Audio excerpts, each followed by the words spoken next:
Hey folks, Tom from Real Guys Fishing here. I wanted to bring you a little bit different video today. For a long time now, I've been making custom fishing rods, and recently I started doing some custom grips using EVA foam. I've always done cork, but started doing some EVA foam grips with some inlays, and posted some pictures of them on a Facebook group for custom rod building. Got some interest. Folks liked them. Wanted to know more about how I was doing it. I use a Cricut cutter to cut the EVA. But these are a couple of my first ones, a Penguins logo, and then I did a Pit logo one for this video. Um, so first time doing them. Wanted to just kind of share what I'm doing. Don't say that these are the perfect ways to do them. This isn't necessarily the best way. It's just the way that I figured out, and I'm sure I'll be changing my techniques as I get better at this. But here we go. So here is the pixel editor. This is a freebie. I'll link I'll put the link in the description. But I found the Pit logo. It's a PNG format already. So what I'm doing here is I'm just selecting, using the wand tool, only selecting the white spot. I actually want to go ahead and that's going to change that to black, but I'm going to copy that, and then I'm going to do a new image here, and then I'm going to make it the same size as the clipboard. So what I copied out to the clipboard, going to call it Pit Black. Name it for the logo and the color. And then we're going to go ahead and click create here. And that's going to give me a page that's the same size as what I've clipped out. I go ahead and paste in. Then I'm going to go ahead and select the whites again. And I'm just going to fill that with black. I could have left it white, but just for aesthetics. So that I know what I'm looking at here. Okay. As long as it's all one solid color, that's all that matters. Okay. Then I'm going to go back to the original. I'm going to unselect everything. Deselect. I'm going to select. Only had the paint tool selected still. Going to only select the yellow. Let me go ahead and deselect everything here. Okay, again, use the magic wand tool.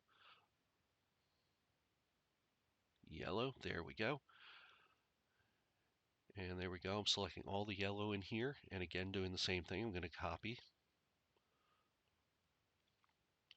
and then I'm going to do another new image. And again, same size as the clipboard. And all these images that I'm creating here, the three different colors will all be the same size. So this one's going to be pit yellow.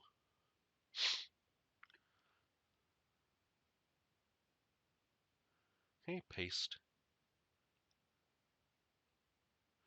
And there it is. Now I'm going to go back to the original. And I'm going to deselect everything. And then I'm going to select the blue. Again, make sure holding down the shift, selecting all the different blue areas. In this case, it's only two. Copy. New image. Again, from the clipboard. This one's going to be pit blue. And create. Paste. Okay, now I've got my three different layers. Now what I'm going to do is go through and take each of the layers that I've created here, the black, the yellow, and the blue, and I'm going to export them. So let me deselect everything here. Okay, and we're going to go up to File, and we're going to choose Export. Export page as PNG. It's important that we do these as PNG files. PNGs give you the transparent background. So I'm just going to do this for each one of them. And you see because I named them Pit Yellow, Pit Black, Pit Blue already, they've already got those names when I go to export them. Okay, so there we have our three color separations. And now we're going to go ahead and move into our Cricut. Okay, so we got the Cricut software open. We're going to go ahead and make a new project. And we're going to go ahead and upload. And we're going to select, going to find the files here. Here they are. So we're going to bring in each one individually. So we're going to start with the black. We're going to leave it as simple. We're not going to do any background remover because this is a PNG. It's already got the background removed.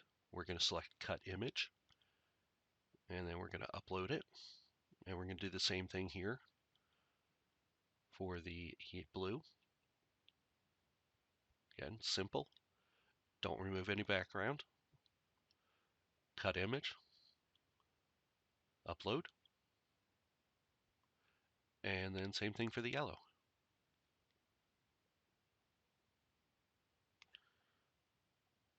Simple.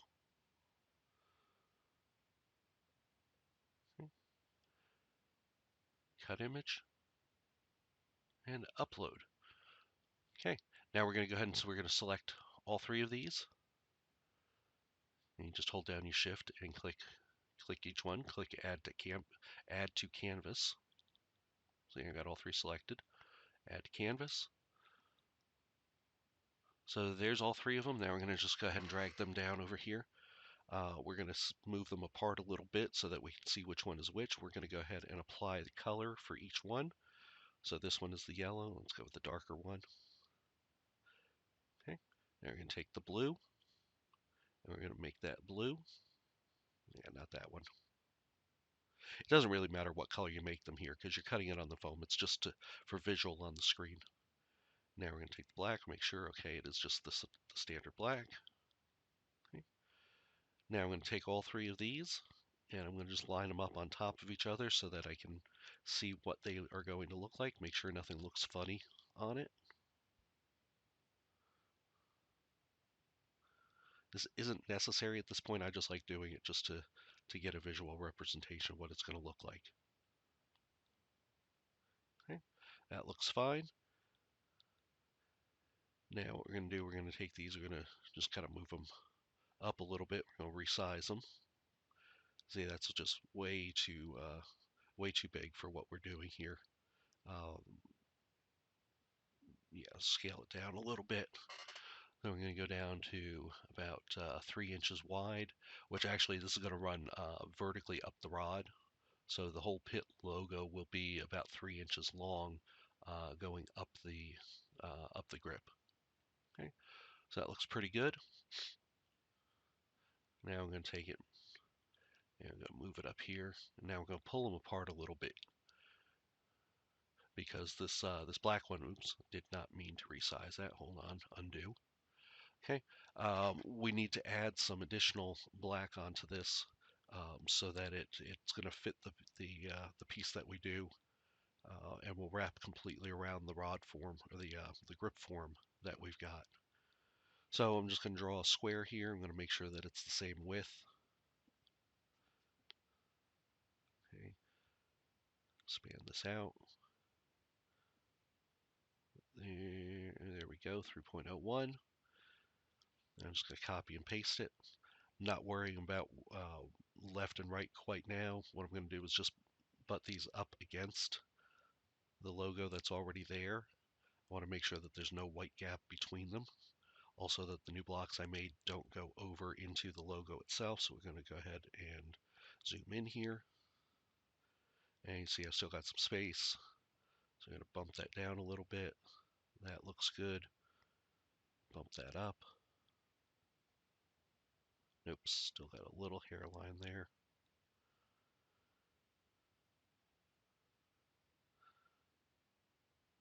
Zoom in a little more. Yeah, still got a little gap.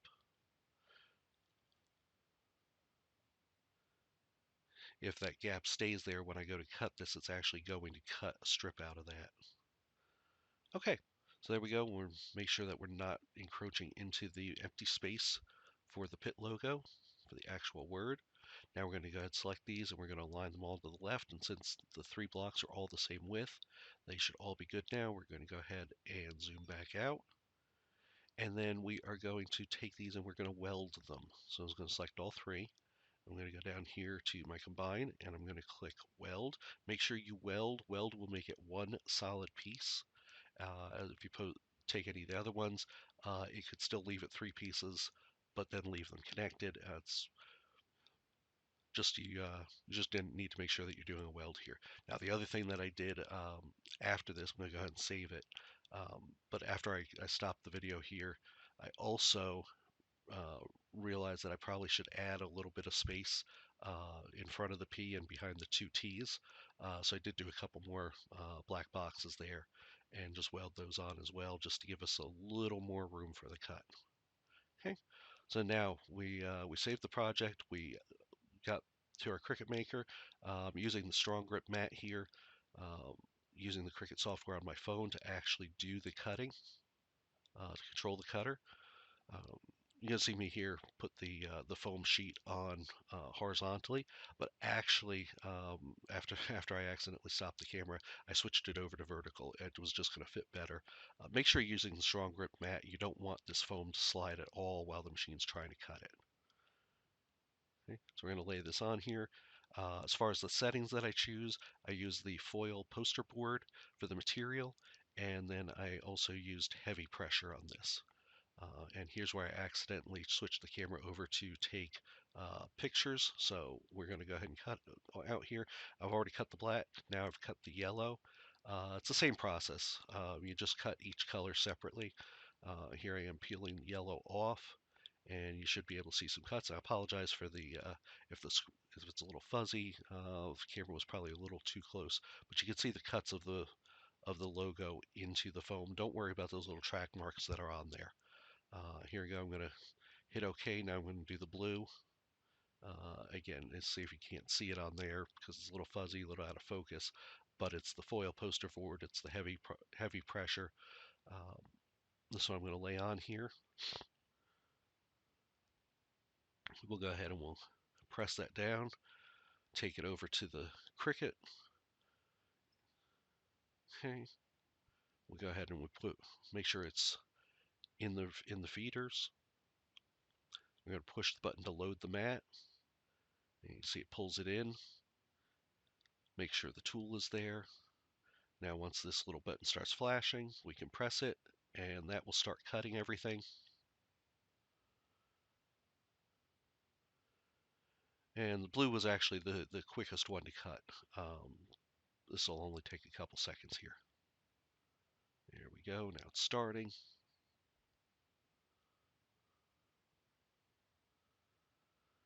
Again, you'll see these track marks on the foam.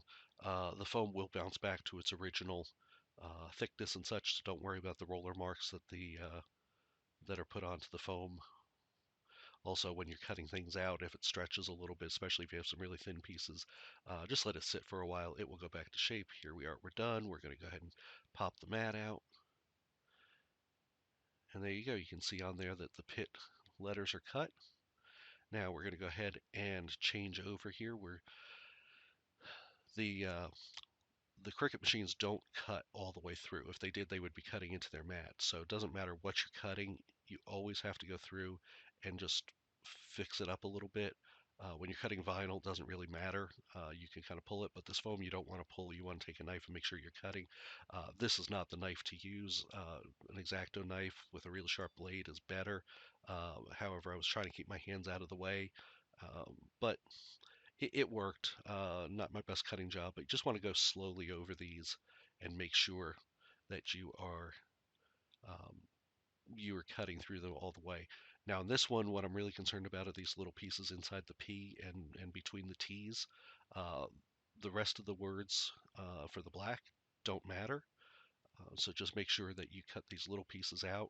Um, and always have a reference picture so that you know what you're cutting and what pieces are important for the layer and the part you're working on. Okay, so I'm going to go ahead and cut these other two out.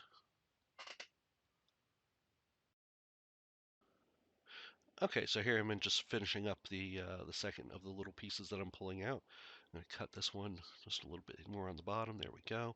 Now switching over to the word. Again, the word part for this, for the black, doesn't matter. I'm not using it, so I just want to trim around it. If I nick the word, it doesn't matter. The important part around here is the outside part, because that's the base. That's what's going to wrap around the the form for the grip. So go ahead and pop all these out, making sure not to rip the main part at all. Okay, now we're trimming around the outside. Uh, when I added those extra black pieces, that was to give me this extra part. Just want to make sure that we had nice straight lines there. We did, so go ahead and trim that out.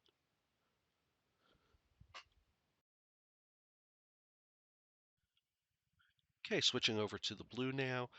Same thing. Now in this case, the lettering is what we want to keep, so we're going to make sure not to cut the lettering at all. We're going to go nice and slow around here.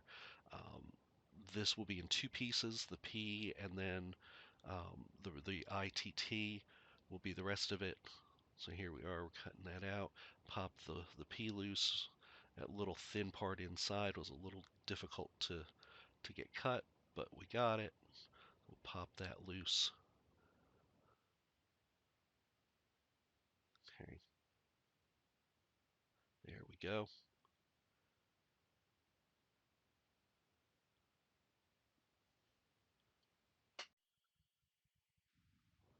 Okay, so we got the P out, and now we'll go ahead and we will go ahead and trim up the rest of it.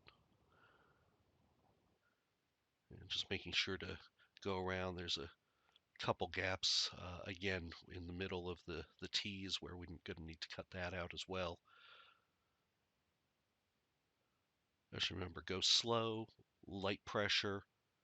You know, sometimes when you get in the corners, you just want to press straight down. You don't want to be trying to pull the blade as you're doing it.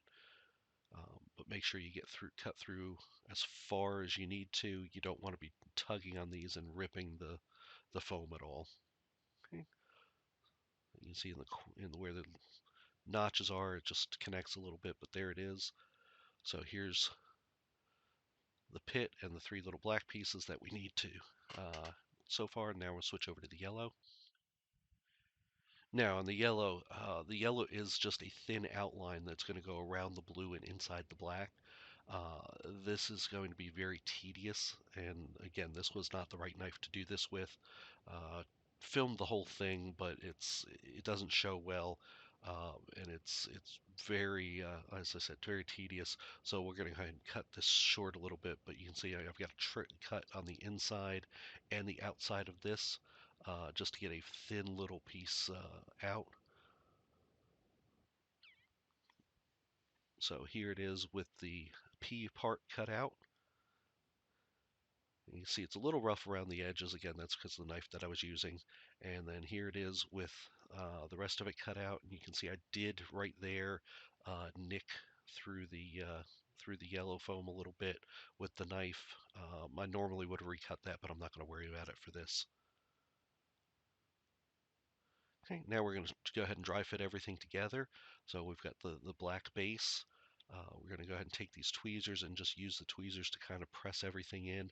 I find that if I take the tweezers and run them around between the two different pieces of foam, it does help get them to stick in there to fit them together well.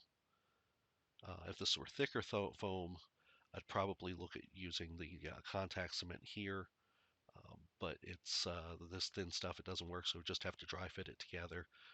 Then we're going to throw some super glue on it to kind of hold it in place. Okay, so here you can see the technique where I just take the tweezers, run them around, and it just makes everything just kind of pop together. And use the fingers, press everything down. And again, that foam will move back into place. It doesn't look like it'll all fit in there after you first cut it, but it does. Now I'll take the little black part, stick it back in the middle.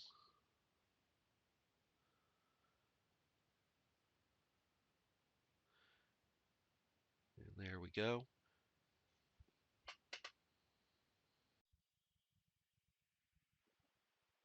Okay, and now we'll go ahead and we'll fit the rest in there. And then we got that little black piece. Just press that in. And again, I had that little spot there.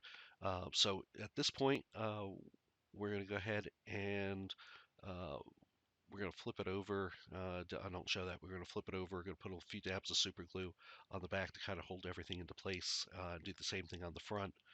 Um, that will kind of help hold everything together as you bend it around the form. Again, contact cement would be preferable, but there's, this stuff is so thin, it would be impossible to use the contact cement. So, the super glue works well. You tack it in place, then you just go ahead and you make sure that, you run some super glue all the way around it. Now for applying it, I'm going to put it on another piece of foam. I'm going to use the Weldwood contact cement. And then go ahead and put it on that foam. It's going to give it a little extra thickness and a little extra ability for me to go ahead and flex it around.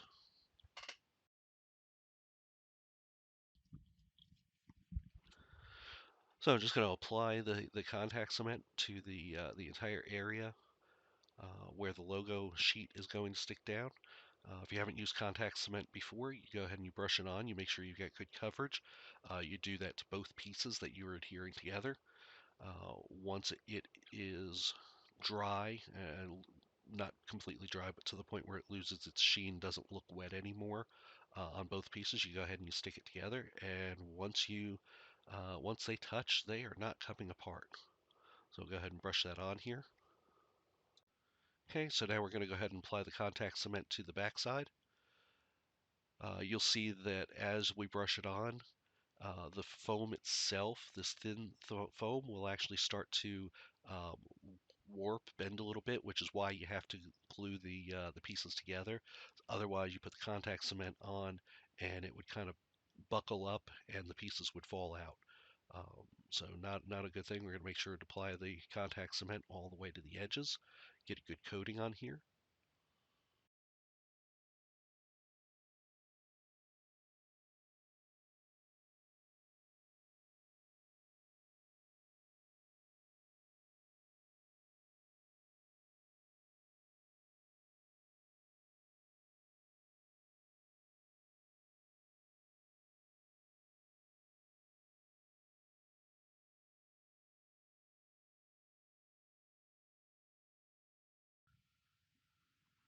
Okay, we're making sure we got good coverage here. And you can see where, again, where it's buckling up. And make sure you get right up to the edge. And now what you do is you let it sit. You can already see where it's starting to look a little dry. And of course, the first piece, the base piece that I did, as you see here, is already drying as well. So I'm going to give those a couple minutes. Just about four or 5 minutes. Now you can see where they've dried somewhat. I'm going to go ahead and lay the logo sheet on top of the base. And again, this is just giving some thickness to work with. If you use thicker foam, you wouldn't necessarily have to do this section, but it does give you a good base for making sure that your inlay is all glued down and not going to pop out at all. Okay, so I'm going to press down on this. I'm actually going to take a little roller that I have as well, roll over it, make sure that everything is pressed down and adhered very well. You could use a rolling pin on this. You could stack some books on it. Doesn't really matter. Just make sure that you've got good contact.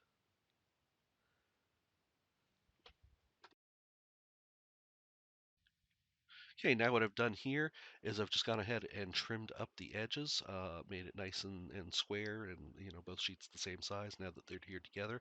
I'm finding the center of the logo. I'm just kind of eyeballing it, but I'm using the ruler here just to make sure that I get a good mark. I don't worry about putting a little nick on the edge here because that'll all get sanded out, and if I put some trim bands on it, that'll get cut away anyway. So now I'm going to go ahead and measure my form, find the circumference of it, and then I'm going to measure half of the circumference out from that mark.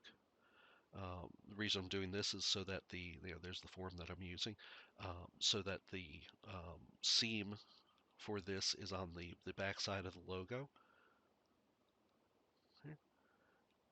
Now, what I am doing here, yeah, it's just making the mark for where I'm going to do the cut. Okay. So that is that mark, and then if I measure it around, that'll when I wrap it around the form, that'll put it halfway. Now what I'm going to do is take the ruler, uh, make sure that I've got a line going straight across, and then I'm going to back the ruler down a little bit. So what I want to do here is when I make this cut, I want to cut it at a 45-degree angle, a bevel. Okay, so let me move the ruler back. Okay, this way, when it wraps around and the foam wraps and adheres back to itself, it'll go at an angle, and then I can sand it down. It will look good. If you try to just cut it straight, you're going to have a gap there, and you're going to have a visible seam.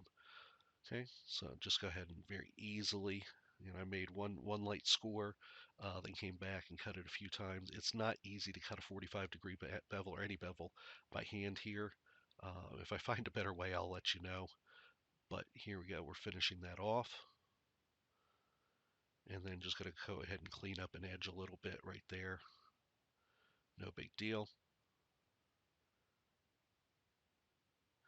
Okay, so there we go. Now we're going to go ahead and put the contact cement on the back. We're only going to do about an inch or so. Do two brush widths on here. We're going to put it on the logo itself and then on the form, same amount. And this is so that we can just kind of get it stuck to it and not worry about too much adhesive, too much contact cement. So we'll just do two strips, two brush widths here, and then two brush widths on the form, and then we'll go ahead and contact them together.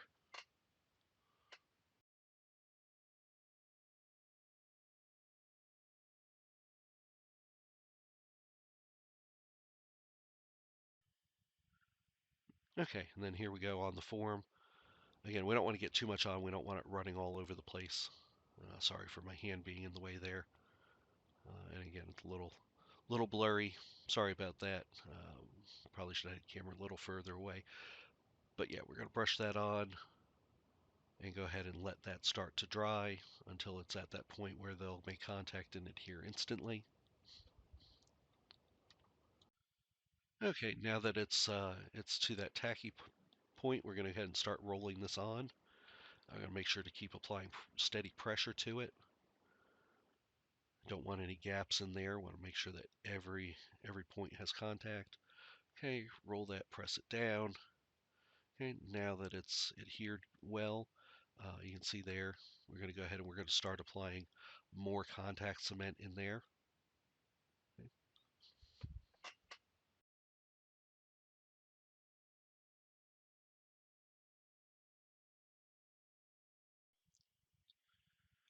Okay, applying the contact cement to the rest of it.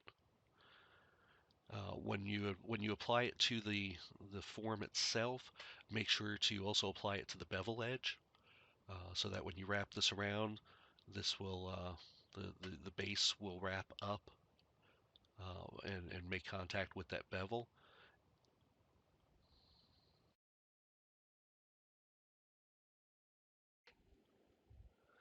Okay, so once it's mostly dried and sent to that tacky stage, now we're going to take it and we're going to go ahead and roll this up. And again, we're going to make sure we get the foam on the outside so we're not touching the contact cement. And we're going to get some pressure on it, roll it completely, and make sure that that strip with the logo on it comes over and adheres to that bevel. Okay, let me flip it around here so you can see better. Okay, see how that, hopefully you can see there where it just goes up over the bevel. And now what we're going to do is we're going to actually take a knife and we're going to go ahead and cut that and press down everything here, make sure, it's sticking well, put some pressure on it against the table. Um, but yeah, we'll take a knife and we'll trim off the rest of that part. Um, at this point also, if you see any separations in your logo itself between the different colors, you might want to go ahead and dab some more super glue in there. So see here, I've cut it with that knife. Uh, it's visible now as a seam, but when we sand it down and form this and do the finish work on it, that seam will practically disappear. Okay, so there it is. See a couple spots, we'll throw a little more super glue on just to make sure that it doesn't pop loose. And then we've done our sanding. Yeah, here's the seam. You can see that there's a little bit of seam there, but it's not very noticeable at all. If I took my time, I probably could have done even better on it. Sanded down the front, wiped it down with some isopropyl alcohol to get rid of all the dust, and then it's ready for final shaping. So there you go. Um, I think this is a pretty simple method, and there's the semi-finished product, and there's the penguins one that I did prior to this that's mostly shaped. Um, the pit one is a little bigger than what I'd use on a smaller spinning rod right now. That's more of like what I'd use for a catfish rod or something. At this point, a little stouter rod. Uh, but there you go. Again, my methods are not Not perfect by any means. Figuring this out as I go. But again, some guys wanted to know how I was doing what I was doing. So there you go. I'll keep improving my methods. Let me know if you do something different, if you do these, what you do.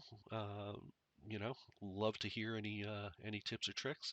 Appreciate it. Thanks for watching, and talk to you later.